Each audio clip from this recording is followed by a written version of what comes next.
తాకట్లో ఉన్న మీ బంగారాన్ని విడిపించి ఆ రోజు ఆన్లైన్ రేటుకి కొంటాం. Sharma gold company.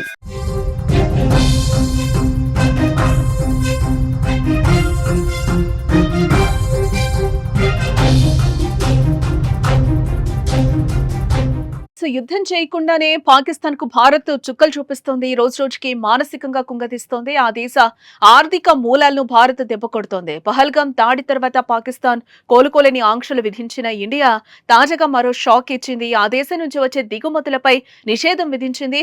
పాకిస్తాన్ లో ఉత్పత్తి అయ్యే లేదా ఆ దేశం నుంచి మన దేశానికి వచ్చే అన్ని రకాల వస్తువుల ప్రత్యక్ష పరోక్ష దిగుమతులపై నిషేధం విధిస్తూ నిర్ణయం తీసుకున్నట్లుగా తెలుస్తోంది.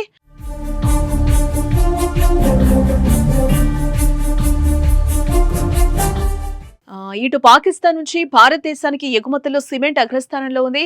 పంజాబ్, రాజస్థాన్ వంటి ఉత్తర భారత రాష్ట్రాల్లో ఈ సిమెంట్ ఎక్కువగా వినియోగిస్తూ ఉంటారు. పాకిస్తాన్ నుంచి కొంత మొత్తంలో వస్త్రముడి పదార్థాలను దిగుమతి చేసుకుంటూ ఉంటుంది. వీటిలో ముఖ్యంగా ముడిపత్తి, పత్తి నూలు, పట్టు వ్యర్థాలు ఉన్నాయి. ఖర్జూరాలు, మామిడి వంటి వివిధ రకాల పండ్లు, ఆహార పదార్థాలు దిగుమతి అవుతూ ఉంటాయి. పలు సందర్భాల్లో ఉల్లిపాయలు, టమాటోలు కూడా పాకిస్తాన్ నుంచి భారత్ దిగుమతి చేసుకుంటుంది.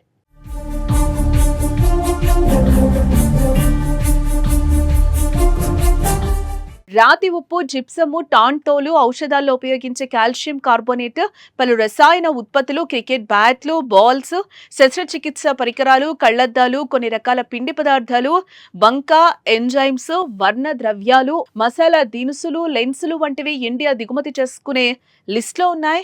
దీనిపై భారత ప్రభుత్వం నిషేధం విధించడంతో పాక్లో ఆయా రంగాల పరిశ్రమలు కుదేలయ్యే అవకాశం కనిపిస్తోంది. కేంద్ర ప్రభుత్వం నుంచి తదుపరి ఆదేశాలు వచ్చే వరకు ఈ నిషేధం కొనసాగుతుందని, ఈ నిషేధ ఆజ్ఞల నుంచి మినహాయింపు పొందాలంటే కేంద్ర ప్రభుత్వం ముందస్తు అనుమతి అవసరమని వాణిజ్య మంత్రిత్వ శాఖ నోటీసులు అయితే జారీ చేసింది. జాతీయ భద్రత, ప్రజా విధానాల దృష్ట్యా ఈ నిర్ణయం తీసుకున్నట్లుగా ప్రభుత్వం తెలిపింది.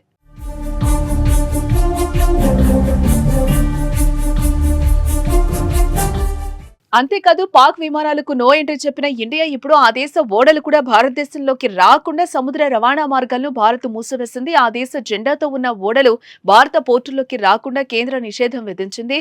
మర్చెంట్ షిప్పింగ్ చట్టం 1958లో 411 సెక్షన్ ప్రకారం ఈ నిర్ణయం తీసుకున్నట్లుగా సమాచారం. ప్రస్తుతం భారత్ తీసుకున్న ఆంక్షలు తక్షణమే అమల్లోకి వస్తాయి. పహల్గాం ఉగ్రదాడి తర్వాత పాకిస్తాన్ను అన్ని విధాలా ఇరుకున పెట్టేందుకు తీసుకోవాల్సిన అన్ని చర్యలపైన భారత ప్రభుత్వం దృష్టి పెట్టింది.